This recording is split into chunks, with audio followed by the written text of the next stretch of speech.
ഓം ശ്രീ ഗുരുഭ്യോ നമഃ. വൃത്തത്തിലെ ശൂന്യത 10/8/2025. മനസ്സിനെ നിരീക്ഷിക്കുന്ന ഒരു സാധകന് വൃത്തത്തിലെ ശൂന്യത വായിക്കുമ്പോൾ അത് അവന്റെ ഭാഷയായി അനുഭവപ്പെടുന്നു. കാരണം എന്താണോ അവൻ ചെയ്തുകൊണ്ടിരിക്കുന്നത് അതിൻ്റെ തുടർച്ചയാണ് വൃത്തത്തിലെ ശൂന്യത. ഇത് പ്രവൃത്തിയില്ലാത്ത പ്രവൃത്തിയാണ്. മനസ്സില്ലാതെ മനസ്സിലാക്കലാണ്. പഠിക്കാതെ പഠിക്കലാണ്. അതിനാൽ ഇത് വായിക്കുകയോ ചർച്ച കേൾക്കുകയോ ചെയ്യുമ്പോൾ അവനിലെ മനസ്സിൻ്റെ പ്രവർത്തനങ്ങളുടെ സൂക്ഷ്മ തലം കൂടുതൽ മനസ്സിലാകും. അപ്പോൾ അവനെ സ്വാധീനിക്കുന്ന മനസ്സിനെ അവന് മനസ്സിലാകും. ഇരുട്ടുമുറിയിൽ പാമ്പ് ഉണ്ടെന്ന് തോന്നുന്നതും മനസ്സിനാണ്. അത് വിശ്വസിക്കുന്നതും മനസ്സാണ്. അതിൽ പേടിക്കുന്നതും മനസ്സാണ്. അതിനോടൊപ്പം നമ്മളും, അതായത് ശരീരമാണ് ഞാൻ എന്ന് ചിന്തിക്കുന്ന നമ്മൾ. എന്നാൽ പ്രകാശം വരുമ്പോൾ അത് പാമ്പല്ല എന്ന് പറയുന്നതും മനസ്സാണ്. പാമ്പല്ലെന്ന് വിശ്വസിക്കുന്നതും മനസ്സാണ്. ഭയമില്ലാതെ ആശ്വസിക്കുന്നതും മനസ്സാണ്. അതിനോടൊപ്പം ശരീരവും സ്വസ്ഥമാകും. എല്ലാം മനസ്സ് തീരുമാനിക്കുന്നു. ഞാൻ സന്തോഷിക്കണമോ വിഷമിക്കണമോ എന്നെല്ലാം ആന്തരിക നിരീക്ഷണം ഇല്ലാത്ത ജീവിതം. അത്തരം ആന്തരിക നിരീക്ഷണം ഇല്ലാത്ത വ്യക്തി വൃത്തത്തിലെ ശൂന്യത വായിക്കുമ്പോൾ ഒരു എത്തും പിടിയും കിട്ടില്ല.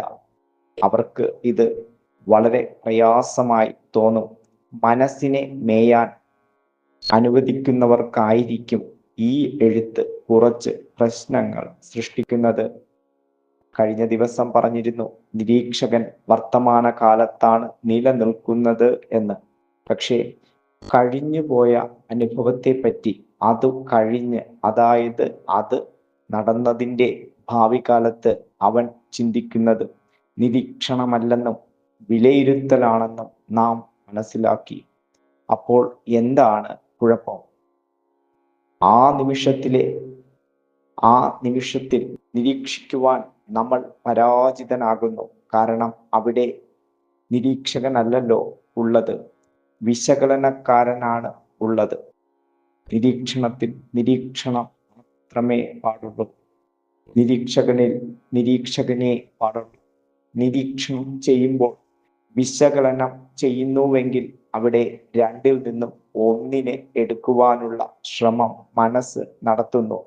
കാരണം അത് വിശകലനക്കാരൻ്റെ ജോലിയാണല്ലോ. അതുകൊണ്ടാണ് നിരീക്ഷണത്തിൽ താരതമ്യം ഇല്ല, വിലയിരുത്തൽ ഇല്ല എന്നെല്ലാം പറയുന്നത്. അത് നിരീക്ഷണത്തിൽ ഇല്ല. അത് മനസ്സിൻ്റെ പ്രവർത്തനമാണ്. മനസ്സിൻ്റെ പ്രവർത്തനം നിരീക്ഷിക്കുന്നവനാണ് നിരീക്ഷകൻ. ഇനിയും സംശയം വരുന്നുവെങ്കിൽ നിരീക്ഷകനെ ഉണർത്താതെ മനസ്സുകൊണ്ട് നിരീക്ഷകൻ എന്തായിരിക്കും എന്ന് തേടുന്നത് കൊണ്ടുണ്ടാകുന്ന സംശയം മാത്രമാണ്. വിശകലനം ഇല്ലാത്ത നിരീക്ഷണം ആണ് വേണ്ടത് എന്ന് പറയാൻ കാരണം, ഒരു വിഷയത്തെ വിശകലനം ചെയ്യുമ്പോൾ അവിടെ വിശകലനക്കാരന് വിഷയവും വരുന്നു എന്നതാണ്. അവസാനം വിലയിരുത്തലും വരും. എന്നാൽ വിലയിരുത്തുന്നവൻ പാടില്ല, വിശകലനം ചെയ്യുന്നവൻ പാടില്ല, താരതമ്യം ചെയ്യുന്നവനും പാടില്ല. ഇവ ഒന്നും ഇല്ലാതെ തന്നെ അവബോധത്തിന്റെ സാന്നിധ്യം അറിഞ്ഞിരിക്കുന്നിടത്താണ് നിരീക്ഷണം. നിരീക്ഷിക്കുന്നതിന് ഒരു മാർഗമില്ല. മനസ്സുപയോഗിക്കുവാൻ നിങ്ങൾ എന്തെങ്കിലും മാർഗം ഉപയോഗിക്കുന്നുണ്ടോ? അതിനായി എന്തെങ്കിലും പ്രവർത്തിപ്പിക്കുന്നുണ്ടോ? ഇല്ലല്ലോ. അത് എപ്രകാരമാണോ സ്വാഭാവികമായി പ്രവർത്തിക്കുന്നത് അപ്രകാരം നിരീക്ഷകനും പ്രവർത്തിക്കുവാൻ സാധിക്കും. ഹരി ഓം. ഓം ശ്രീ ഗുരുഭ്യോ നമഃ. ഹരി ഓം. 10-ാം തീയതി ഓഗസ്റ്റിലെ വൃത്തത്തിലെ ശൂന്യതയിൽ വീണ്ടും നിരീക്ഷകനെ കുറിച്ചാണ് പക്ഷെ അതില് ഒരു തടസ്സം കയറി വരാനുള്ള സാധ്യത അതാണ് ഇവിടെ ഡീൽ ചെയ്യുന്നുണ്ട്. അതായത് ഇന്നലെ പറഞ്ഞൊരു കാര്യം തന്നെ, വിലയിരുത്തൽ എങ്ങനെ നിരീക്ഷണമായിട്ട് നമ്മൾ കൺസിഡർ ചെയ്യരുതെന്ന് ഉള്ള കാര്യമാണ് പ്രതിപാദിക്കുന്നത് ഇവിടെ. അപ്പോ ഈ വർഷങ്ങളായി ബോധപ്രാപ്തനായ ഗുരുവിന്റെ കൂടെ സഞ്ചരിച്ച് സാധനയിലൂടെ ബാഹ്യ വസ്തുക്കളിലോ പ്രവൃത്തിയിലോ ശ്രദ്ധ കേന്ദ്രീകരിച്ച് പ്രവർത്തിക്കുന്നതിൽ നിന്ന് ആന്തരിക പ്രവൃത്തി, അതായത് മാനസിക മനോവൃത്തികളിൽ ശ്രദ്ധ തിരിച്ചു വിടുന്നത് ദീർഘകാലമായി സാധകർ പരിശീലിച്ചിട്ടുണ്ട്. അങ്ങനെ മനസ്സിന്റെ അഴിച്ചുപണിയിൽ ഏർപ്പെടുന്ന സാധകർ ഈ ഗുരുജിയുടെ രചന വൃത്തത്തിലെ ശൂന്യതയിൽ പ്രതിപാദിക്കുന്ന കാര്യങ്ങൾ ഉൾക്കൊള്ളാനും ഗ്രഹിക്കാനും തയ്യാറാണ്. മനസ്സിന്റെ ആന്തരിക നിരീക്ഷണം മനസ്സുകൊണ്ടും ചെയ്തിട്ടുണ്ടാവും. പിന്നെ ധ്യാന കേന്ദ്രത്തില് ധ്യാന അനുഭവത്തിൽ നിന്നും നിശ്ചലമായ ധ്യാന മനസ്സ് എന്താണ് എന്ന് മനസ്സ് ആക്കിയ ശേഷവും ആന്തരിക നിരീക്ഷണം ചെയ്തിട്ടുണ്ടാകും.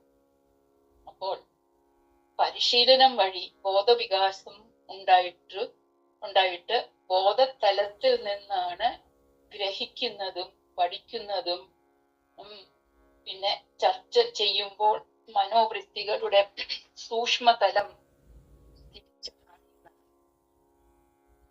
നീരജ്യത്തിലായിരിക്കാം. പക്ഷെ ജ്ഞാനാത്മക മനസ്സിലാണെങ്കിൽ തലത്തിൽ നിന്നും അവിടെ എത്തിയിട്ടുണ്ടെങ്കിൽ അതിനെ പിന്നെ അത് എക്സ്പീരിയൻസ് ചെയ്ത് ആ ലെവലിൽ എത്താൻ പറ്റിയിട്ടുണ്ടെങ്കിൽ തീർച്ചയായിട്ടും അവിടെ ബോധവികാസം നടക്കും.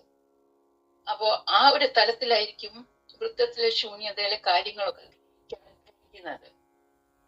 അത് പ്രയാസമായിട്ട് തോന്നില്ല. കുറെ കാലമായിട്ട് ഗുരുജിയുടെ കൂടെ പിന്നെ സാധന അനുഷ്ഠിച്ചു വരുന്ന സാധകർക്ക് പിന്നെ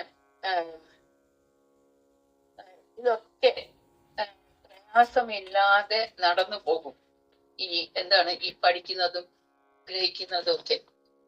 തെറ്റിദ്ധാരണ ഉണ്ടാകുന്നതും വിശ്വസിക്കുന്നതും പിന്നെ അതിൽ നിന്ന് ഭയം ഉത്കണ്ഠ ഒക്കെ ഉത്ഭവിക്കുന്നതും മനസ്സിൽ ആണ് എന്ന് തിരിച്ചറിയണം.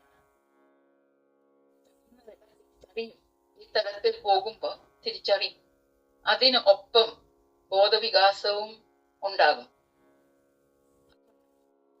തിരിച്ചറിയുമ്പോൾ കുറച്ചുകൂടെ ആ ധ്യാനാത്മക തലത്തിൽ നിൽക്കാൻ നോക്കുമ്പോൾ പിന്നെയും അത് ആ പരിശീലനം നടന്നു പോയാൽ നിത്യ പിന്നെ നമ്മുടെ കർമ്മങ്ങളില് ഈ നിമിഷത്തിൽ നിന്ന് പിന്നെ നിരീക്ഷകന്റെ നിരീക്ഷണം ചെയ്യുവാണെങ്കിൽ ആ ബോധവികാസം വീണ്ടും ഉണ്ടാവും. അപ്പൊ ആ ബോധപ്രകാശത്തിൽ തെറ്റിദ്ധാരണകളും ഭയം ഉത്കണ്ഠ സംഘർഷങ്ങൾ ക്രമേണ ഇല്ലാതാകുന്നു. ഇത് പെട്ടെന്ന് നടക്കുന്ന കാര്യമൊന്നുമല്ല. ഇത് ചിലപ്പം വർഷങ്ങൾ, പക്ഷെ അത് നടന്നിരിക്കും നമ്മുടെ പിന്നെ ആത്മാർത്ഥത അനുസരിച്ചിരിക്കും. പിന്നെ ആന്തരിക നിരീക്ഷണത്തിന്റെ അഭാവത്തിൽ വൃത്തത്തിലെ ശൂന്യതയിൽ പരാമർശിക്കുന്ന വിഷയം മനസ്സിലാക്കാൻ ചിലപ്പോൾ പ്രയാസമുണ്ടാവും, മനസ്സിലാക്കാൻ പറ്റുകയില്ല. അപ്പോ അങ്ങനെ പിന്നെ ആ ഒരു ശൂന്യതയുടെ പിന്നെ ആ പ്രാധാന്യം മനസ്സിലാക്കിയിട്ട് പിന്നെ ഒന്നുകൂടെ ഈ നിരീക്ഷണം എന്താണ് എന്തല്ല എന്നൊരു കാര്യം ഗുരുജി ഒന്നുകൂടെ ആവർത്തിച്ച് ഇന്ന് അത് പറയുന്നുണ്ട് സെക്കൻഡ് പാരഗ്രാഫില്. കാരണം ആ മൈൻഡിന്റെ സൂക്ഷ്മതലവും നിരീക്ഷണത്തിന്റെ ആ ഒരു സൂക്ഷ്മതലവും മനസ്സിലാക്കേണ്ടത് അനിവാര്യമാണ്. അതുകൊണ്ടാണ് ഇത് ആവർത്തിക്കുന്നത്. ഇന്നലെ നമ്മൾ പറഞ്ഞത് വർത്തമാനകാലത്ത്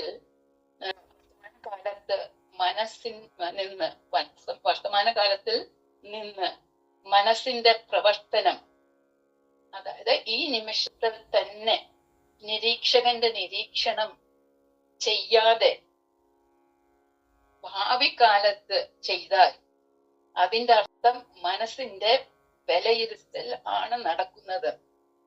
ഇന്നലെ ഗുരുജി പിന്നെ ആ ശൂന്യതയിൽ സൂചിപ്പിച്ചിട്ടുണ്ട്.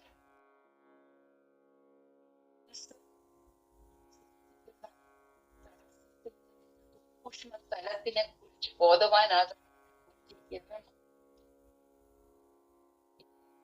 ഇന്നലത്തെ ആ കാര്യം, ഇന്നലെ ചൂണ്ടിക്കാണിച്ച ഒരു കാര്യം ആവർത്തിക്കുന്നത്. ഇന്ന് മനോവൃത്തികൾ ഏതെങ്കിലും ആയിക്കോട്ടെ, ആ ദേഷ്യം, ഈർഷ, കുശുമ്പ് ഇതിന് കൂടി വരുമ്പോൾ നമ്മൾക്ക് ആ വികാരത്തിന്റെ മുകളിൽ ഒരു കൺട്രോൾ ഇല്ലാതെ വരുമ്പോൾ, അതായത് നമ്മൾ ആ മനോതലത്തിൽ, ശരീരബോധത്തിൽ, അഹംബോധ തലത്തിൽ നിൽക്കുമ്പോൾ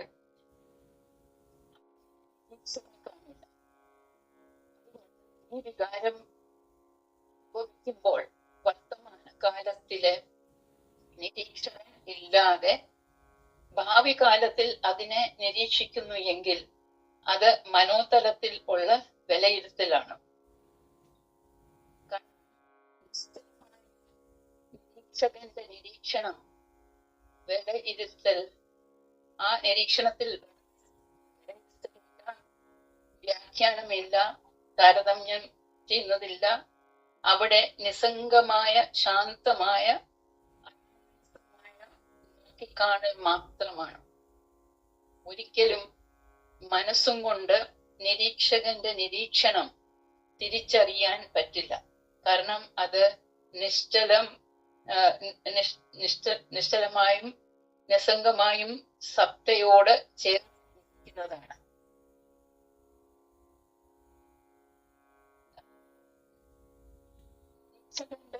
നിരീക്ഷണത്തിൽ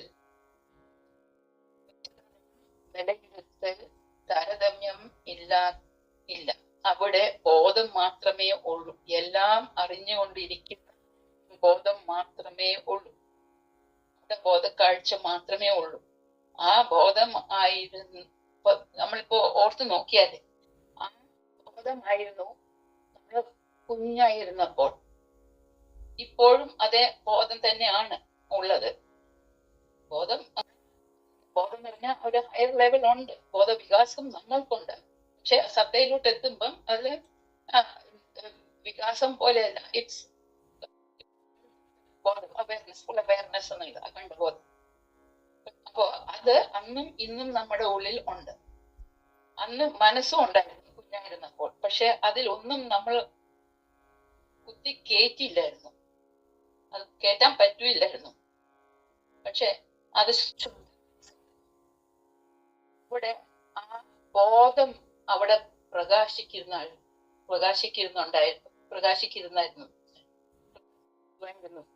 അതുകൊണ്ട് അവിടെ ബ്ലിസ് ആണ് ഉണ്ടായത്. നമ്മുടെ കുട്ടിക്കാലം നമുക്ക് ഓർമ്മ ഉണ്ടെങ്കിൽ ഒരു കൺഫ്യൂഷൻ, ഒരു കോംപ്ലിക്കേഷൻ ഒന്നുമില്ലാതെ കെയർഫുള്ളി ആയിട്ട് ഹാപ്പി ആയിട്ടുള്ള ഒരു സുഖകരമായ ഒരു പീരീഡ് ആയിട്ടാണ് നമുക്ക് ഓർമ്മ വരുന്നത്. അപ്പൊ അത് പിന്നെ നമ്മൾ കൂടുതൽ ശ്രമിക്കാതെ തന്നെ മനസ്സിൽ പലതും പ്രവേശിച്ച് മനസ്സ് പ്രവർത്തിച്ച് പ്രവർത്തിച്ചു തുടങ്ങി. അതുപോലെ തന്നെ നിരീക്ഷകന്റെ നിരീക്ഷണവും സ്വാഭാവികമായി പ്രവർത്തിക്കാൻ സാധിക്കും. അത് നമ്മൾ അതിന് ഇന്റർപ്രിട്ടേഷൻ ഒന്നും കൊടുക്കാതെ നമ്മൾ അതിനെ അങ്ങനെ ബോധതലത്തിൽ നിൽക്കണം എന്നുള്ള ഒരു കാര്യമേ ഉള്ളൂ. അതായത് ധ്യാനാത്മക മനസ്സ് സ്ഥലത്തിൽ നിൽക്കാൻ ഈ നിമിഷത്തിൽ നിന്ന് ധ്യാനാത്മക മനസ്സും നിരീക്ഷണവും ചെയ്ത് പരിശീലിച്ച് മുന്നോട്ട് പോയാൽ മതി. അതിന് സാധകർക്ക് ആ തലത്തിൽ എത്തിച്ചേരാൻ, അതായത് സത്യയോട് എത്തിച്ചേരാൻ സാധിക്കട്ടെ എന്ന് പ്രാർത്ഥിച്ച് നിർത്തുന്നു. അറിയോ?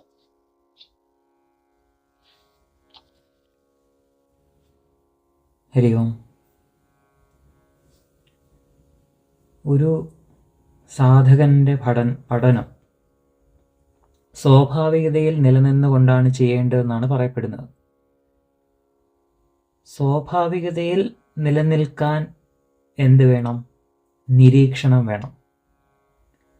അപ്പം നിരീക്ഷണത്തെ ശക്തിപ്പെടുത്താനുള്ള വഴികളാണ് ബോധപ്രാപ്തൻ്റെ ഈ വൃത്തത്തിലെ ശൂന്യത എന്ന രചന ശക്തിപ്പെടുത്തുന്നതാണ് ഓരോ വാക്കുകളും.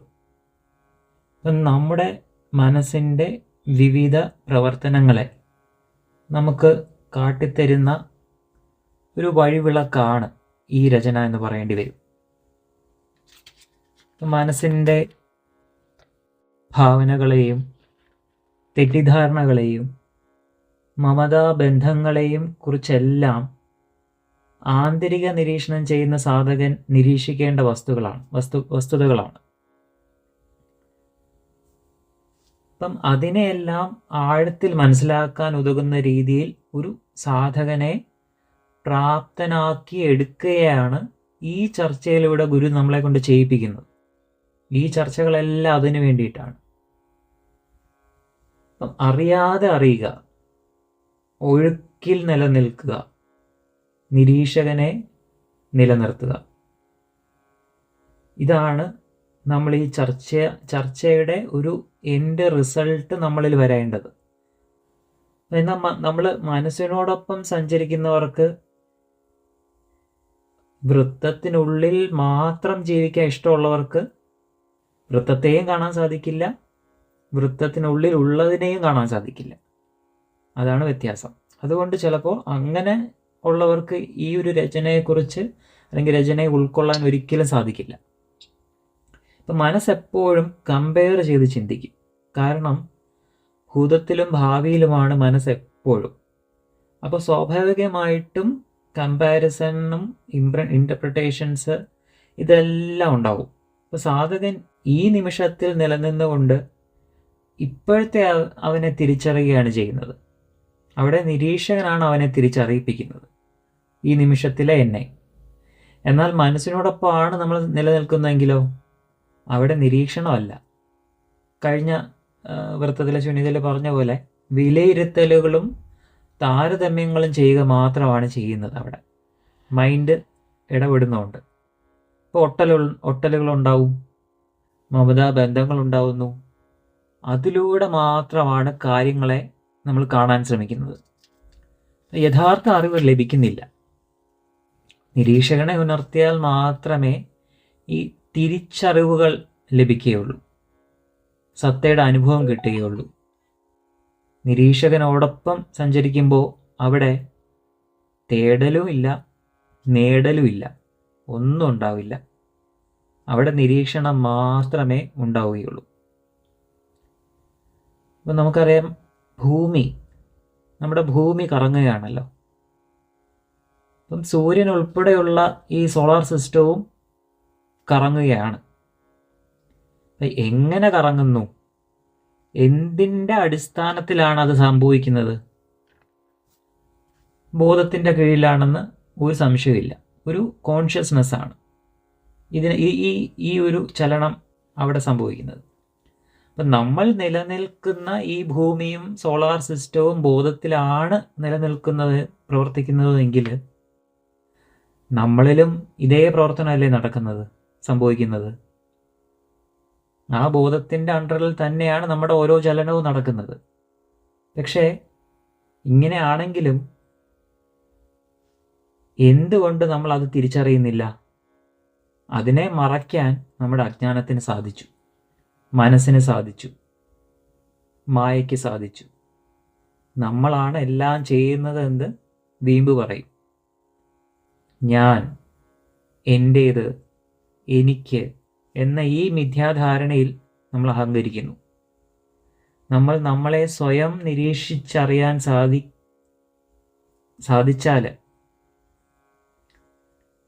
അപ്പോഴ് നമ്മുടെ ഓരോ പ്രവർത്തനങ്ങളും സ്വാഭാവികതയിൽ സംഭവിക്കുന്നതാണ് എന്ന് തിരിച്ചറിയാൻ സാധിക്കും. അവിടെ താരതമ്യമോ വിശകലനമോ വ്യാഖ്യാനങ്ങളോ വിലയിരുത്തലുകളോ ഇല്ല. ഒരു ഉപാധി ഇല്ലാതെയാണ് നിരീക്ഷണം നടക്കുന്നത്. അതാണ് ആ അറിയാതെ അറിയുക എന്ന് പറയുന്ന ഒരു ഇത് അവിടെയാണ് നടക്കുന്നത്. ഒരു ഉപാധിയും ഇല്ലാതെ നിരീക്ഷണം നടക്കുന്നത്. അപ്പം നിരീക്ഷകന് നിരീക്ഷിക്കാൻ എന്ത് വേണ്ട? ഒരു ഉപാധി ആവശ്യമില്ല. അത് സ്വാഭാവികതയിൽ സംഭവിക്കുകയാണ്. സത്തയിലാണത്. ബോധത്തിലാണ് നിരീക്ഷകൻ പ്രവർത്തിക്കുന്നത്.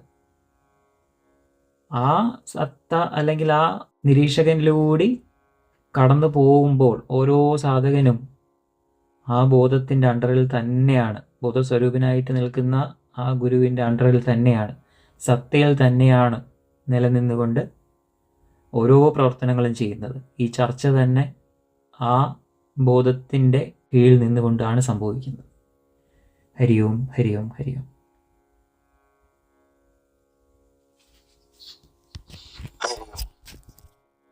ഓം ശ്രീ ഗുരുഭ്യോ നമഃ. മനസ്സിന്റെ പ്രവർത്തനങ്ങളെ അതിസൂക്ഷ്മമായ തലത്തിൽ പ്രതിപാദിക്കുന്ന രചനയാണ് ഗുരുജി എഴുതിക്കൊണ്ടിരിക്കുന്ന വൃത്തത്തിലെ ശൂന്യത. ഒരു സാധകന്റെ ആന്തരിക അവന് ഏറ്റവും അധികം തടസ്സങ്ങൾ സൃഷ്ടിക്കുന്നത് അവന്റെ മനസ്സ് തന്നെയാണ്. അതുകൊണ്ട് മനസ്സിനെ സദാ നിരീക്ഷിച്ച് അറിയേണ്ടതാകുന്നു. അതിന് വളരെയധികം സഹായകമാകുന്ന രചന ശൂന്യത. നമ്മൾ നമ്മുടെ മനസ്സിനെ കുറിച്ച് ഒന്നും തന്നെ മനസ്സിലാക്കിയിട്ടില്ല എന്ന് വൃത്തത്തിലെ ശൂന്യത വായിക്കുമ്പോൾ തിരിച്ചറിയുന്നു. മനസ്സ് നമ്മളെ എങ്ങനെയൊക്കെയാണ് കുഴിയിൽ ചാടിക്കുന്നത് എന്നത് വളരെ വിവരിച്ചു തരും. ഇന്നലത്തെ വൃത്തത്തിലെ ശൂന്യതയിൽ ഗുരുജി കണ്ണാടിയെ കുറിച്ച് പരാമർശിച്ചിരുന്നു. കണ്ണാടി നോക്കുമ്പോൾ നമ്മൾ നമ്മുടെ ശരീരത്തിന്റെ പ്രതിബിംബത്തെയാണ് കാണുന്നത്. എന്നാൽ വൃത്തത്തിലെ ശൂന്യത എന്ന കണ്ണാടിയിൽ മനസ്സിന്റെ പ്രതിബിംബമാണ്. മനസ്സിനെ അതിസൂക്ഷ്മമായി വിശകലനം ചെയ്തിട്ടാണ് ഗുരുജി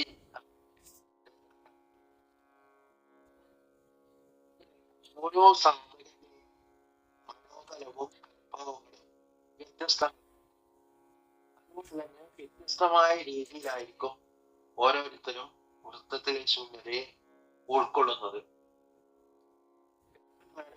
മനസ്സ് നമ്മളെ എങ്ങനെയാണ് തെറ്റിദ്ധാരണകളിൽ കുടുക്കിയിട്ടിരിക്കുന്നത് എന്ന് വൃത്തത്തിലെ ശൂന്യത വായിക്കുമ്പോൾ വ്യക്തമായി തിരിച്ചറിയുവാൻ കഴിയും.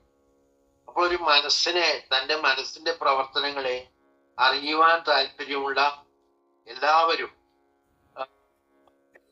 പ്രയോജനം ചെയ്യുന്ന ഒരു രചനയാണ് വൃത്തത്തിലെ ശൂന്യത. പക്ഷെ മനസ്സിന്റെ തലത്തിൽ മാത്രം നിൽക്കുന്നവർക്ക് ചിലപ്പോൾ അതിനോട് താല്പര്യം കണ്ടു എന്ന് വരില്ല. ഇവിടെ മനസ്സ് ചെയ്യുന്നത് എന്താണ് എന്ന് ഗുരുജി വ്യക്തമായി പറയുന്നുണ്ട്. അതായത് തെറ്റിദ്ധാരണകളിലൂടെ ഭയം, ദുഃഖം, ദേഷ്യം, വിഷാദം എന്നിങ്ങനെയുള്ള വികാരങ്ങളെ സൃഷ്ടിക്കുന്നതും അനുഭവിക്കുന്നതും ഈ മനസ്സ് തന്നെയാണ്. സൃഷ്ടിക്കുന്നതും മനസ്സാണ്, അനുഭവിക്കുന്നതും മനസ്സ് തന്നെയാണ്. പിന്നീട് അത് തെറ്റിദ്ധാരണകളായിരുന്നു എന്ന് തിരിച്ചറിയുമ്പോൾ ആശ്വസിക്കുന്നതും ഈ മനസ്സ് തന്നെയാണ്. മനസ്സിലെ ചിന്തകളും വികാരങ്ങളും ശരീരത്തെയും അസ്വസ്ഥമാക്കും. ഇവിടെ നിരീക്ഷകനില്ല, എല്ലാം തീരുമാനിക്കുന്നത് മനസ്സ് തന്നെയാണ്. അങ്ങനെ മനസ്സിന്റെ അടിമയായി ജീവിതം തള്ളി നീക്കേണ്ടി വരുന്നു. എന്നാൽ കുറച്ചുകൂടി ഉയർന്ന അവബോധത്തിൽ നിലനിന്നുകൊണ്ട് മനസ്സിലാണെങ്കിൽ മനസ്സിന്റെ ഈ കഥകളികൾ നമ്മൾക്ക് ബോധ്യപ്പെടും.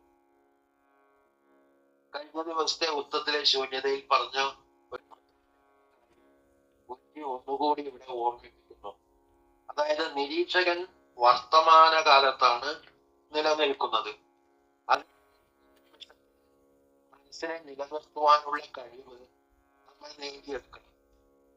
അല്ലെങ്കിൽ മനസ്സ് മാത്രമായിരിക്കും പ്രവർത്തിക്കുക. മനസ്സിലെ വികാരങ്ങൾക്ക് അടിമപ്പെട്ട് നമ്മൾ പ്രതികരിക്കും. അപ്പോൾ എതിർഭാഗത്തു നിന്നുള്ള പ്രതികരണവും അഭിമുഖീ പ്രശ്നം വീണ്ടും സങ്കീർണമാകുന്നു. പിന്നീട് അത് കഴിഞ്ഞ് കുറെ കഴിഞ്ഞ് അതിനെ പറ്റി ചിന്തിക്കുകയും പശ്ചാത്തപിക്കുകയും ഒക്കെ ചെയ്യും.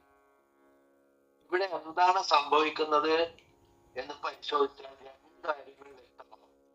ഒന്ന്, ആദ്യം മനസ്സ് പ്രതികരിക്കുന്ന സമയത്ത് അവിടെ നിരീക്ഷകൻ ഉണ്ടായിരുന്നില്ല. രണ്ട്, പിന്നീട് അതിനെക്കുറിച്ച് ചിന്തിക്കുമ്പോഴും നിരീക്ഷകനില്ല. അവന് കഴിഞ്ഞ പോയ സംഭവത്തെ കുറിച്ചാണ് ചിന്തിക്കുന്നത്. മനസ്സിന്റെ ലോകത്ത് തന്നെ നിൽക്കും. ആദ്യം പ്രതികരണം, കുറെ കഴിഞ്ഞ് വിലയിരുത്തൽ. ഇതിങ്ങനെ ഒരു ചങ്ങലക്കണ്ണി പോലെ തുടർന്ന് ആ സാധകനെ അതിൽ തന്നെ തളച്ചിടുന്നു. അവൻ മനസ്സിന്റെ ലോകത്ത് തന്നെ നിൽക്കേണ്ടി വരുന്നു. പിന്നീടുള്ള വിലയിരുത്തലുകൾ വേണ്ടി വരുന്നത് നിരീക്ഷകന്റെ അഭാവം ഉള്ളത് കൊണ്ടാണ്. അപ്പൊ നിരീക്ഷകൻ ഉണ്ടായിരുന്നുവെങ്കിൽ മനസ്സിനോടൊട്ടമില്ലാതെ നിന്ന് വിവേകബുദ്ധിയോടെ ഉചിതമായ തീരുമാനമെടുത്ത് പ്രതികരിക്കാമായിരുന്നു. അതുപോലെ ഭാവിയിൽ അതിനെക്കുറിച്ച് വീണ്ടും മനസ്സുകൊണ്ട് ചിന്തിച്ച് വിലയിരുത്തേണ്ട സാഹചര്യവും സൃഷ്ടിക്കപ്പെടുന്നില്ല. അവിടെ നിരീക്ഷകന്റെ സാന്നിധ്യം ഉറപ്പാക്കാം. അപ്പൊ ഇവിടെ രണ്ട് ഓപ്ഷനാണ് ഉള്ളത്. ഒന്ന്, മനസ്സിനോടൊപ്പം സഞ്ചരിച്ച് ഇതുപോലെ പ്രതികരിക്കുകയും വിലയിരുത്തുകയും ചെയ്ത് ആ ഒരു മനസ്സിന്റെ തലത്തിൽ തന്നെ നിൽക്കുക. അല്ലെങ്കിൽ നിരീക്ഷകനോടൊപ്പം നിന്ന് ആ ഉയർന്ന അവബോധത്തിൽ നിന്ന് മനസ്സിന്റെ ഈ തെറ്റിദ്ധാരണകളിൽ നിന്നൊക്കെ സ്വതന്ത്രമായി സാധനയിൽ മുന്നോട്ട് പോയി ബോധവികാസത്തിലേക്ക് നീങ്ങാം. അപ്പൊ മനസ്സിന്റെ തലത്തിൽ നിന്നാൽ ഇത്തരം സംഭവങ്ങൾ വിശകലനവും വിലയിരുത്തലുകളും താരതമ്യം ചെയ്യുന്നതുമെല്ലാം മനസ്സിന്റെ പ്രവൃത്തികളാണ്. അത് ആവർത്തിച്ചുകൊണ്ടേയിരുന്നാൽ നിരീക്ഷണം നടക്കാതെ പോകുന്നു. ഒരു സാധകൻ വിലയിരുത്തലുകളും വ്യാഖ്യാനങ്ങളും നടത്തുമ്പോൾ അവൻ തിരിച്ചറിയേണ്ടത് നിരീക്ഷകന്റെ അഭാവത്തിൽ അവന്റെ മനസ്സാണ് ഇതൊക്കെ ചെയ്യുന്നത് എന്നാണ്. നമ്മുടെ ഉള്ളിൽ ഒരു ചിന്തയോ വിഷയമോ ഉയരുമ്പോൾ അതിനെ വിശകലനം ചെയ്യുകയോ വിലയിരുത്തുകയോ ചെയ്യാതെ അവയോട് ഒട്ടലില്ലാതെ മനോതലത്തിൽ നിന്ന് ഉയർന്ന് അവബോധത്തിൽ വർത്തിക്കുമ്പോഴാണ് നിരീക്ഷകൻ ഉണരുകയും നിരീക്ഷണം നടക്കുകയും ചെയ്യുന്നത്. അപ്പോൾ മനസ്സിന്റെ പ്രവർത്തനങ്ങൾ കുറഞ്ഞു വന്ന് അത് നിശ്ചലമാകുന്നു, ധ്യാനാത്മക മനസ്സായി മാറുന്നു. മനസ്സിനെ ആ നിത്യസാധന അത് മുടങ്ങാതെ അനുഷ്ഠിച്ചാൽ നിരീക്ഷകന് സ്വാഭാവികമായി പ്രവർത്തിക്കാൻ മനസ്സ് സ്വാഭാവികമായിട്ടാണ് പ്രവർത്തിക്കുന്നത്. പക്ഷെ നിരീക്ഷണം സംഭവിക്കാത്തത് നമ്മൾ ആ നിത്യസാധന, ആ നിരീക്ഷണം എന്ന നിത്യസാധന ചെയ്ത് അത് ആ ഒരു ലെവലില് എത്താത്തത് കൊണ്ടാണ്. അങ്ങനെ തുടർന്ന് ആ നിത്യസാധന ചെയ്ത് ഈ നിരീക്ഷകന് സ്വാഭാവികമായി പ്രവർത്തിക്കാനുള്ള സാഹചര്യം, അതായത് നിരീക്ഷണം നടക്കുക, മനസ്സിന്റെ ആ ചലനങ്ങൾ നിലയ്ക്കുക, ആ ഒരു അവസ്ഥയിലേക്ക് ഗുരുകൃപയാൽ എല്ലാ സാധകർക്കും ആ ഒരു തലത്തിലേക്ക് ഉയരാൻ കഴിയട്ടെ എന്ന് പ്രാർത്ഥിച്ചുകൊണ്ട് നിർത്തുന്നു. ഹരിയോ. ഇന്നത്തെ വൃത്തത്തിലെ ശൂന്യത്തെ ഗുരു ആദ്യം പറയുന്നത് മനസ്സിനെ നിരീക്ഷിക്കുന്നവന് മാത്രമേ വൃത്തത്തിലെ ശൂന്യതയുമായി കണക്ട് ചെയ്യുവാൻ പറ്റുകയുള്ളൂ. ശരിക്കും ഗുരുവിന്റെ അല്ലെങ്കിൽ ബോധപ്രാപ്തന്റെ രചനകൾ മുഴുവനും ആ മനസ്സിനെ കുറിച്ച് പഠിക്കുവാനും അതിൻ്റെ പ്രവർത്തനങ്ങളെ തിരിച്ചറിയുവാനും ആ മനസ്സിന് അപ്പുറം കടക്കുവാനും ഉള്ള മാർഗരേഖകളാണ്. കാരണം ഒരു ബോധപ്രാപ്തൻ മനസ്സിന്റെ അപ്പുറം സഞ്ചരിച്ച് ആ ബോധതലത്തില് നിലനിൽക്കുന്നവർ. ഒരു സാധകൻ അവനെ സംബന്ധിച്ചിടത്തോളം എപ്പോഴും ആ സാധനാ പന്താവിൽ നിൽക്കുമ്പോൾ അവനിൽ ആ ബോധത്തോടുള്ള കണക്ഷൻ നിലനിർത്തണം എന്ന് പറയുന്നതിന്റെ പ്രാധാന്യമില്ല. എങ്കിൽ മാത്രമേ മനസ്സിന്റെ പ്രവർത്തികളെ അവന് വിശകലനം ചെയ്യുവാനോ പഠനത്തിന് വിധേയമാക്കാനോ അതിന്റെ അപ്പുറത്തേക്ക് സഞ്ചരിക്കുവാൻ സാധിക്കുകയുള്ളൂ. അതുകൊണ്ട്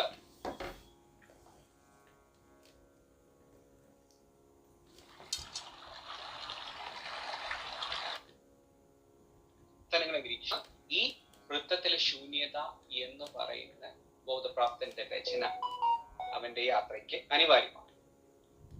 ഒരു പിന്നെയും പറയുന്നു,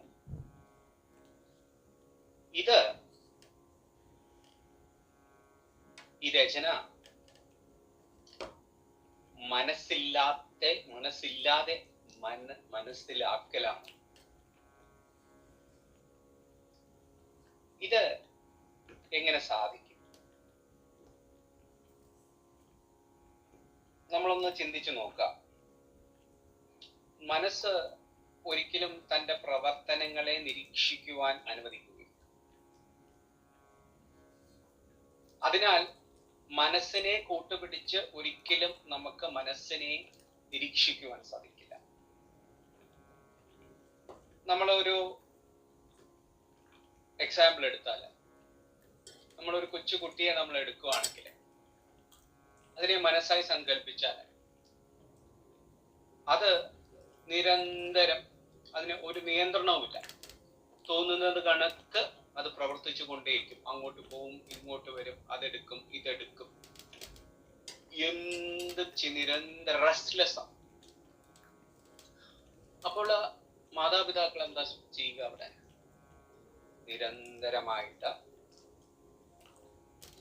നിരീക്ഷിച്ചുകൊണ്ടേയിരിക്കും. കാരണം അവിടെ നിരീക്ഷണം പോകുന്നുവോ അവിടെ എന്തെങ്കിലും അബദ്ധം സംഭവിക്കും. ഒരു കുട്ടി നമ്മൾ പോകുമ്പോഴത്തേക്ക് എപ്പോഴും നമ്മൾ ഈ നിരീക്ഷകൻ തന്നെയാണെങ്കിലും നമ്മൾ എപ്പോഴും ഓർക്കുക, നമ്മൾ ഈ യാത്രയിലാണ്. നിരീക്ഷകന്റെ ഓരോ യാത്രയിലും ഉയർച്ച താഴ്ചകൾ ഉണ്ടാവും.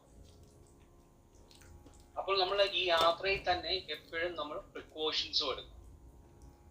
എക്സാമ്പിൾ, ഇപ്പൊ കുട്ടിയാണെങ്കിൽ നമ്മൾ ഗേറ്റ് അടച്ചില്ലെങ്കിൽ ചിലപ്പോൾ കുട്ടി പുറത്തേക്ക് ഓടിപ്പോയാൽ, റോഡിലേക്ക് ഇറങ്ങിപ്പോയാൽ വണ്ടികൾ വരുന്നുണ്ട്, ഇതെല്ലാം ഉണ്ട്. അതേ കണക്ക് തന്നെ സാധകന്റെ യാത്രയിൽ അവൻ എപ്പോഴും പ്രിക്കോഷൻസ്, അവന് താളം തെറ്റിയാൽ തന്നെ അവൻ എപ്പോഴും അത്രമാത്രം ജാഗരൂകനായി.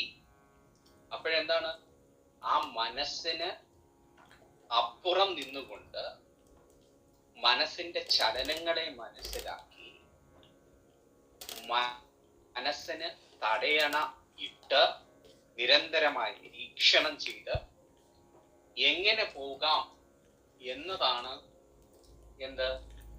ഓരോ ബോധപ്രാപ്തന്റെ വാക്കുകൾ. അപ്പം യഥാർത്ഥത്തിൽ ഇവിടെ എന്താണ് സംഭവിക്കുന്നത്? ഗുരു പറയുന്നു, ഇവിടെ വൃത്തത്തിലെ ശൂന്യത എന്ന് പറയുന്നത് ഒരു പഠനമാണ്, ഒരു പഠിപ്പുരയാണ്. നമ്മളിത് വായിക്കുമ്പോഴോ ശ്രവിക്കുമ്പോഴോ ഇവിടെ നടക്കുന്നത് പഠനമാണ്, ഒരു തിരിച്ചറിവാണ്, ഒരു മനസ്സിലാക്കലാണ്. എന്നാൽ അതുകൊണ്ട് നമുക്ക് മുമ്പോട്ട് പോകാനുള്ള യാത്ര സാധ്യമാണ്? ഒരിക്കലുമില്ല. ഈ പഠനത്തെ നമ്മൾ ജീവിതത്തിൽ നമ്മൾ ഇംപ്ലിമെന്റ് ചെയ്യും.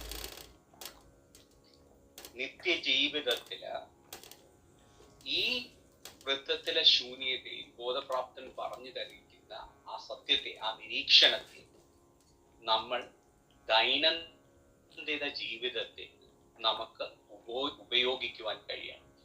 നമ്മൾ ഇപ്പൊ പോയി തിയറി പഠിച്ചെന്ന് പറഞ്ഞ് ഇപ്പൊ ഡ്രൈവിങ്ങിന്റെ നമ്മൾ പോയിട്ട് driving class, theory class attend ചെയ്ത് വണ്ടി ഓടിക്കാതിരുന്നാൽ ഒരിക്കലും നമുക്ക് റോഡിലേക്ക്, തിയറി മാത്രം പഠിച്ചുകൊണ്ട് വണ്ടി റോഡിലേക്ക് നമ്മൾ പോയി കഴിഞ്ഞാൽ അവിടെ ആക്സിഡന്റ് നടക്കും. അപ്പോൾ നമ്മള് പ്രാക്ടിക്കാലിറ്റിയില് ഈ പറയുന്ന കാര്യങ്ങൾ വെറും കേട്ടുകൊണ്ടിരുന്നിട്ട് കാര്യമില്ല. ഇതിനെ നമുക്ക് ജീവിതത്തിൽ ഉപയോഗിക്കുവാൻ കഴിയണം. അതിന്റെ അപ്പുറമായ, എന്നാൽ ഗുരുജി പറയുന്നുണ്ട്, പ്രവൃത്തിയില്ലാത്ത പ്രവൃത്തിയാണ്. അത് വേറൊരു തലമാണ്. ഇത് നമ്മളിലേക്ക് നമ്മൾ പ്രവർത്തിച്ചു കൊണ്ടുവരുമ്പോൾ, പ്രായോഗിക തലത്തിൽ കൊണ്ടുവരുമ്പോൾ, ഈ പ്രവർത്തിക്കുന്ന ആ വ്യക്തിയോ ഇല്ലാതെ ഒരു പ്രവർത്തനം അവിടെ സംഭവിക്കും. അതാണ് യഥാർത്ഥ പ്രവൃത്തിയില്ലാത്ത പ്രവൃത്തി എന്ന് പറയുന്നത്. യഥാർത്ഥ നിരീക്ഷകന്റെ ഒരു രൂപമാണ്. അതും ഗുരു പറയുന്നുണ്ട്. പിന്നെ ഗുരു പറയുന്നത് വൃത്തത്തിലെ ശൂന്യത നമ്മൾ പറയുന്നത് മനസ്സിന്റെ സൂക്ഷ്മതലം മനസ്സിലാക്കാൻ. അപ്പൊ ആ സൂക്ഷ്മതലത്തിലേക്ക് നമുക്ക് എങ്ങനെ, ഒരു ഇരുട്ട് മുറിയുടെ ഒരു എക്സാമ്പിൾ തിരിച്ച് ഇവിടെ പറയാം. നമ്മളൊരു ഇരുട്ട് മുറിയിൽ നമ്മൾ പോയി കഴിയുമ്പോൾ നമുക്ക് എന്താണ്, നമ്മളൊരു ഇരിക്കുമ്പോൾ നമ്മളൊരു കയറിനെ കണ്ടിട്ട് നമ്മൾ പാമ്പായിട്ട് നമ്മൾ തെറ്റിദ്ധരിക്കുകയും ഭയപ്പെടുകയും. ഇപ്പൊ മനസ്സിന്റെ പ്രവർത്തനം എപ്പോഴും അങ്ങനെയാണ്. അത് ഒരു സങ്കല്പം സൃഷ്ടിക്കും. അതാണ് ഓരോ വ്യക്തികളും തന്റെ മനസ്സിനെ സൂക്ഷ്മമായി നിരീക്ഷിക്കണം. അത് പല രീതിയിലായിരിക്കും, പക്ഷേ അതിന്റെ വസ്തുത ഒന്ന് തന്നെയാണ്. അപ്പോൾ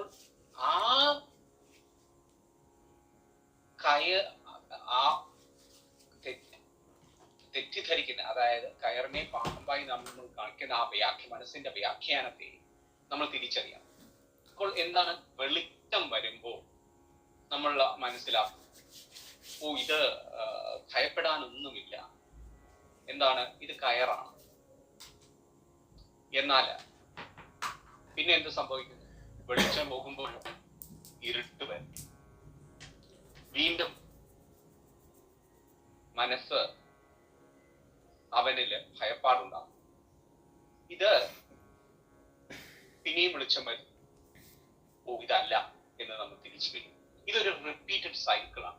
അല്ല, നമ്മൾ അറിഞ്ഞോ അറിയാതെ ചോദിക്കും, ഇതെങ്ങനെയാണ്? ഒരു പ്രാവശ്യം ഞാൻ വെളിച്ചം വന്നപ്പോൾ ഇത് പാമ്പല്ല കയറാണെന്ന് മനസ്സിലാക്കി എന്ന് ചോദ്യം ഉണ്ടാവും.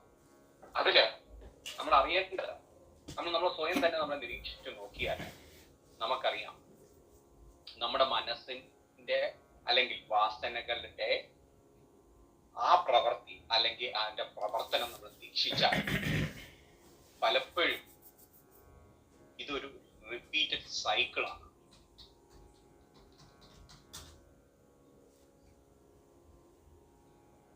ഇത് നമ്മൾ പലപ്പോഴും ഇതിനെ കാണാനും നിരീക്ഷിക്കാനും ഒക്കെ ശ്രമിക്കുമ്പോൾ തന്നെ നമ്മുടെ പിടിയിൽ ഇത് ഒതുങ്ങുന്നില്ല. അതാണ് മനസ്സിന്റെ പ്രവർത്തനം.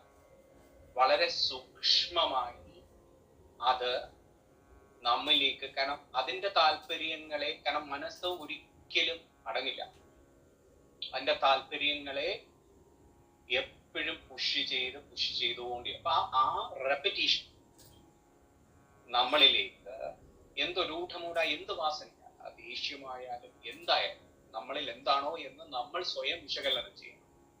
അത് റിപ്പീറ്റഡ് ആയിട്ട് നമുക്ക് വരുന്നുണ്ടെങ്കിൽ നമ്മൾ മനസ്സിലാക്കുക നമ്മളില് ആ നിരീക്ഷകന്റെ ഉണർവ് ഉണ്ടായിട്ടില്ല. നമ്മളൊന്ന് ചിന്തിച്ചു നോക്കുക. പലപ്പോഴും നമ്മള് സാധനയില് ആ ബോധപ്രാപ്തനോട് നമ്മൾ വരുന്നതിന് മുമ്പ് മനസ്സെന്താണ് അതിനെക്കുറിച്ച് പോലും നമ്മൾ ചിന്തിച്ചില്ല. എന്നാൽ സാധനയിൽ വന്ന് ആ ബോധപ്രാപ്തനിലൂടെ നമ്മൾ സഞ്ചരിക്കും. നമ്മൾ അഹത്തെ കുറിച്ച് കേൾക്കും. അപ്പോൾ നമ്മൾ ചിന്തിക്കും, എനിക്കെന്താണ് അഹം? എനിക്ക് അഹമില്ലല്ലോ. ഇതായിരിക്കും ആദ്യത്തെ ചോദ്യം. എന്നാൽ സാവധാനം ഞാൻ തിരിച്ചറിയും എന്നിൽ അഹമുണ്ട്. ആ അഹത്തെ, ഈ അഹം എവിടെ നിന്ന് വന്നു? ഞാൻ എന്ന ആ വ്യക്തിയഹന്തയിൽ നിന്നാണ്. ഈ വ്യക്തിയഹന്തയുടെ രൂഢമൂലമായിട്ടുള്ള കാരണങ്ങൾ എന്താണ്? അതിനെക്കുറിച്ച് വിശകലനം ചെയ്യുമ്പോൾ സാവധാനം നാളെ സാധനാ ബന്ധാവുമ്പോൾ നമ്മൾ ഇതിനെക്കുറിച്ച് സൂക്ഷ്മതലത്തിലേക്ക് നമ്മൾ പോയി അതിനെ മനസ്സിലാക്കുക. ഈ മനസ്സിലാക്കലുകൾ തന്നെ പലപ്പോഴും നമ്മളില് നടന്നിട്ടുള്ളത് എപ്പോഴാണ്? പലപ്പോഴും നമുക്ക് ആ നിമിഷത്തിൽ നമുക്ക് വർത്തിക്കുവാൻ കഴിയാതെ പലപ്പോഴും നമ്മൾ ഭാവിയിലേക്ക് പോയി, അത് ആ റെപ്പിറ്റീഷൻ വരുന്നത് കൊണ്ടാണ്. ഭാവിയിലേക്ക് പോയി നമ്മളെ അതിനെ വിശകലനം ചെയ്യുക. അവിടെ വിവേക ബുദ്ധിയുടെ ഒരു ഉപയോഗം ഈ പറയുന്ന പല പ്രവർത്തനങ്ങളെ ബോധപാത്രത്തിന്റെ വരികളിൽ കൂടി, ആ വാക്കുകളിൽ കൂടി നമുക്ക് തിരിച്ചറിയാൻ കഴിയും. അത് വൺ വേ ഓഫ് അണ്ടർസ്റ്റാൻഡിങ് ആണ്. പക്ഷേ ഗുരു പറയുന്നത് ഭാവിയിലുള്ള ഈ യാത്രയുടെ ആഴങ്ങൾ കൂടുമ്പോൾ ഭാവിയിലുള്ള വിശകലനങ്ങൾ നിന്നില് ഉള്ള ഇംപ്രൻസിനെ ഇല്ലാതാക്കുവാൻ കഴിയില്ല. അവിടെ വിശകലനം ചെയ്യുന്ന വ്യക്തി, വിശകലനം ചെയ്യുന്ന വസ്തു, വിശകലനം അവിടെയുണ്ട്. അവിടെ താരതമ്യം നടക്കുകയും അവിടെ മനസ്സിന്റെ എക്സിസ്റ്റൻസ്, അവിടെ ഒരിക്കലും ഈ നിമിഷത്തിലെ വർത്തിക്കൽ സാധ്യമാവുകയില്ല. അപ്പോൾ ആ ബോധപ്രാപ്തൻ പറയുകയാണ്, നിരീക്ഷകൻ ഉണരണമെങ്കിൽ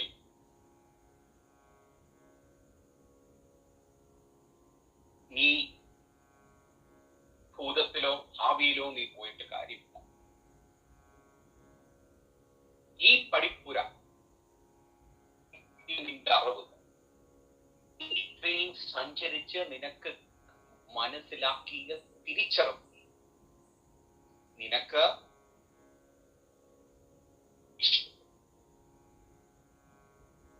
പ്രായോഗിക തലത്തിൽ നിന്റെ ജീവിതത്തിൽ നിനക്ക് ഉപയോഗിക്കുവാൻ കഴിയണം.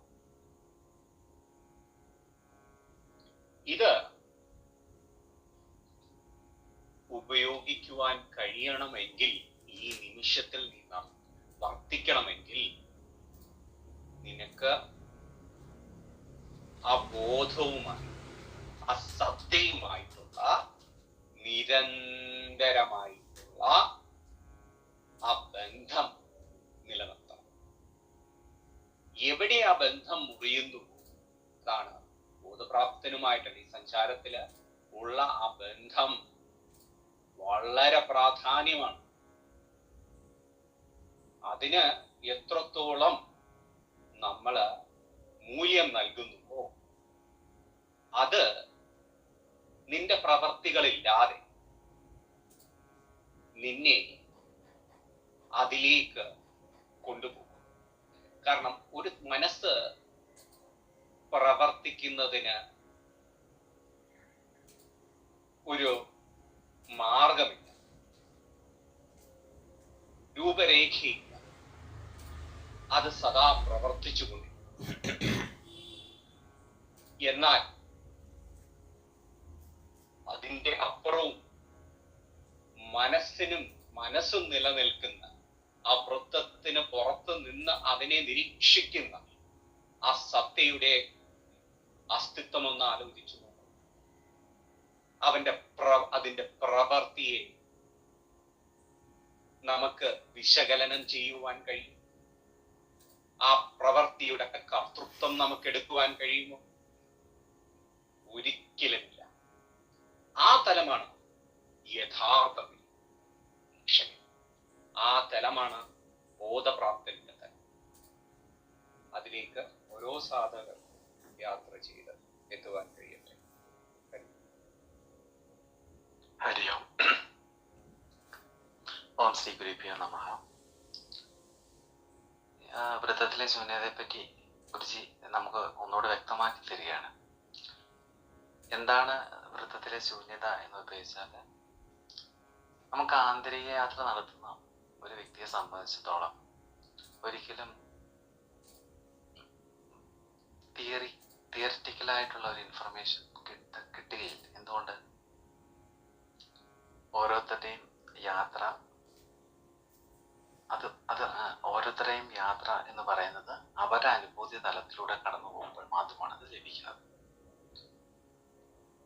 അപ്പോൾ നമ്മുടെ ആന്തരിക ഘടകങ്ങൾ എങ്ങനെ പ്രവർത്തിച്ചു, അല്ലെ അതിന്റെ പ്രവർത്തനം ഇങ്ങനെ ആയതുകൊണ്ടാണ് നമുക്ക് ആ സത്യയെപ്പറ്റി ധാരണ ലഭിക്കാത്തത്, അല്ലെ ആ സത്യയിലേക്ക് നമ്മൾ എത്താത്തത് എന്നൊക്കെ പറയുമ്പോൾ യഥാർത്ഥത്തിൽ സംഭവിക്കുന്നത് എന്താണ്? ഒരാൾക്കും മറ്റൊരാൾക്ക് അനുഭൂതിയുടെ തലം പറഞ്ഞു കൊടുക്കാൻ സാധിക്കില്ല. പക്ഷെ ഇവിടെ ഗുരുജിക്ക് മനസ്സില്ലാത്തത് കൊണ്ട് ഗുരുജിക്ക് അത് പറയാൻ സാധിക്കും. അതെന്തുകൊണ്ടാണ്? നമ്മള് തിയറി ഇങ്ങനെ കേട്ടുകൊണ്ടിരിക്കുകയാണ്. ആ തിയറിയിലൂടെ നമ്മൾ ആ സൂക്ഷ്മ തലത്തിലേക്ക് സഞ്ചരിക്കാൻ സാധിക്കുന്നുവെങ്കിൽ ആ ബോധപ്രാപ്തന്റെ വാക്കുകളുടെ വാല്യൂ എത്രമാത്രമാണ് നമുക്ക് തിരിച്ചറിയാൻ സാധിക്കണം. ഇവിടെ നമ്മൾ പറയുന്നുണ്ട് ശരീരം ലിമിറ്റഡ് ആണ്, അല്ലെങ്കിൽ അതിന് ശരീരത്തിൻ്റെതായ എക്സ്പാൻഷൻ്റെ ഒരു ലിമിറ്റഡ് ആണ്. ശരീരത്തിൻ്റെ അതിൻ്റെ വളർച്ചയും അതിൻ്റെ പരിണാമവും ഒക്കെ ലിമിറ്റഡ് ആണ്. എന്നാൽ അതിനെ അസോസിയേറ്റ് നിൽക്കുന്ന ഘടകങ്ങളുണ്ട്. ഈ ഘടകങ്ങളുടെ പ്രത്യേകത എന്താണ്? അത് സൂക്ഷ്മാവസ്ഥയിൽ നിലകൊള്ളുന്നു, എന്നാൽ അവയ്ക്ക് എക്സ്പാൻഷനുള്ള കഴിവുണ്ട്, എക്സ്പാൻഡ് ചെയ്യാനുള്ള കഴിവുണ്ട്.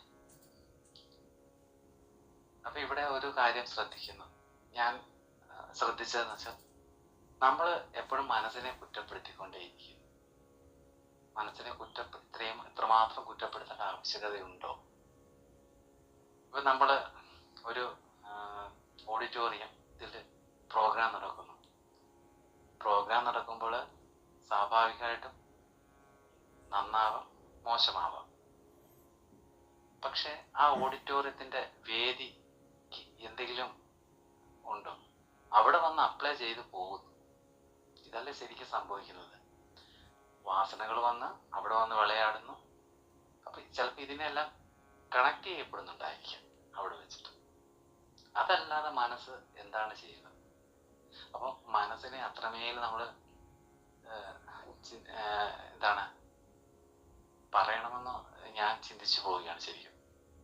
കാരണം എത്രത്തോളം നമ്മൾ പറയുന്ന വ്യാഖ്യാനങ്ങൾ ആരാണ് കൊടുക്കുന്നത്? ഇവിടെ മനസ്സിനെ കൊണ്ട് പ്രവർത്തിപ്പിക്കുന്ന അഹം മാറി നിന്ന് എന്ത് ചെയ്യാണ്? മനസ്സിന്റെ പ്രവർത്തനങ്ങളെ കണക്ട് ചെയ്തുകൊണ്ടിരിക്കുകയാണ്. പക്ഷെ നമ്മൾ എന്ത് ചെയ്യും? എന്റെ മനസ്സ് ഇത്രമാത്രം അധപ്പതിച്ച മനസ്സ് ഈ മനസ്സ് ഇങ്ങനെ ആയതുകൊണ്ടാണ് ഞാൻ ഇങ്ങനെ ആയി തീർന്നത്.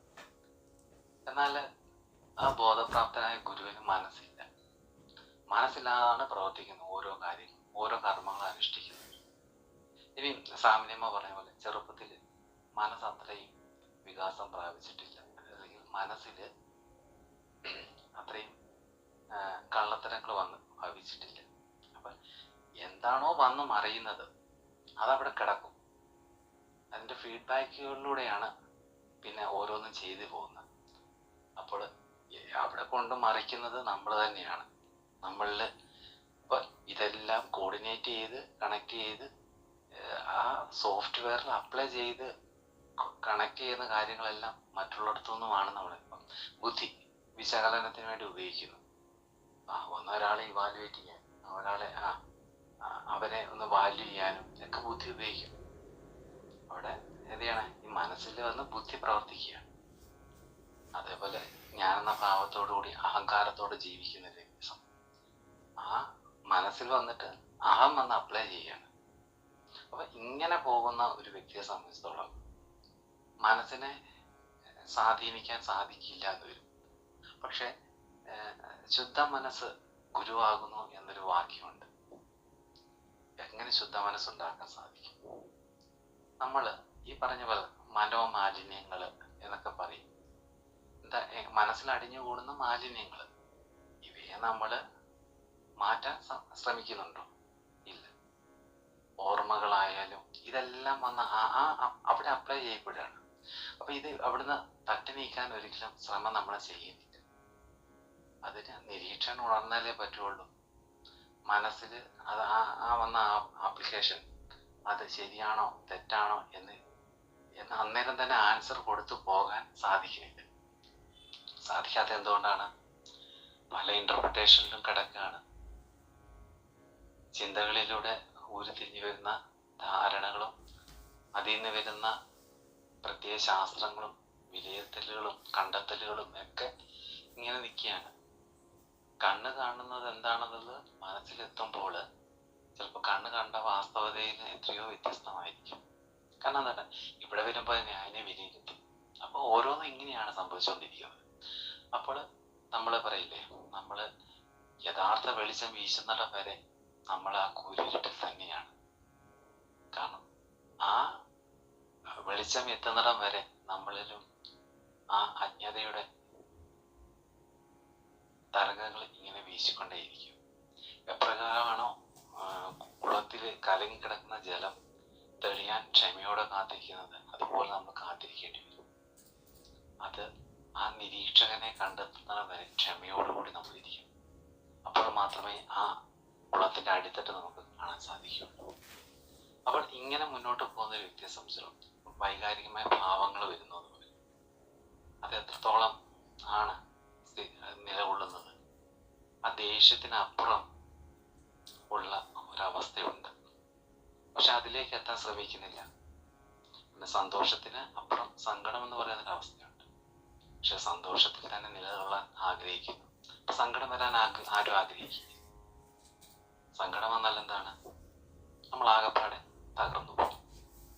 എന്നാൽ ഈ സങ്കടത്തിനും സന്തോഷത്തിനും ദേഷ്യത്തിനും സ്നേഹത്തിനും ഒക്കെ ഇടയ്ക്കൂടെ നമുക്ക് കടന്നു പോകാൻ സാധിച്ചാൽ, അല്ലെങ്കിൽ ആ ഇക്വാനിമിറ്റി എന്ന് പറയുന്ന ഒരു അവസ്ഥയിലൂടെ കടന്നു പോകാൻ സാധിച്ചാൽ നമുക്ക് ജയിക്കാൻ സാധിക്കും. പലപ്പോഴും നമ്മളുടെ ആ വൈകാരിക ഭാവങ്ങളെ ജയിക്കാൻ സാധിക്കും. ഇത് ബോധപൂർവം മനസ്സിലാക്കലാണ്. അപ്പൊ ഈ ബോധപൂർവം മനസ്സിലാക്കുക എന്നുള്ളത് എന്തുകൊണ്ടാണ്? നമുക്ക് ആ നിരീക്ഷണം ശക്തമാകുമ്പോഴാണ് നമുക്ക് ബോധവികാസം സംഭവിക്കുന്നത്. അപ്പോൾ ആ ബോധവികാസത്തിലേക്ക് എത്താൻ വേണ്ടി നമ്മൾ എന്ത് ചെയ്യണം? നമ്മൾ പറയില്ല, സാധനാദി കാര്യങ്ങളൊക്കെ അതെല്ലാം അനുഷ്ഠിച്ച് തന്നെ മുന്നോട്ട് പോകും. അപ്പൊ ഈ കാര്യങ്ങളൊക്കെ ചെയ്ത് മുന്നോട്ട് പോകുമ്പോൾ നമ്മുടെ മനസ്സിൽ വേണ്ടാത്തതിനെ എടുത്ത് കളയാനും നല്ല കാര്യങ്ങളെ ഉണ്ടെങ്കിൽ അത് ഇപ്പം ഒരു ഘട്ടം വരെ നമ്മൾ നല്ല കാര്യങ്ങളെ നിറയ്ക്കണമെന്ന് പറയും. പിന്നെ അതും പ്രശ്നമാകും. അപ്പം ഇത് നമ്മൾ പറയില്ലേ, കളയല് എടുക്കല് കടല്.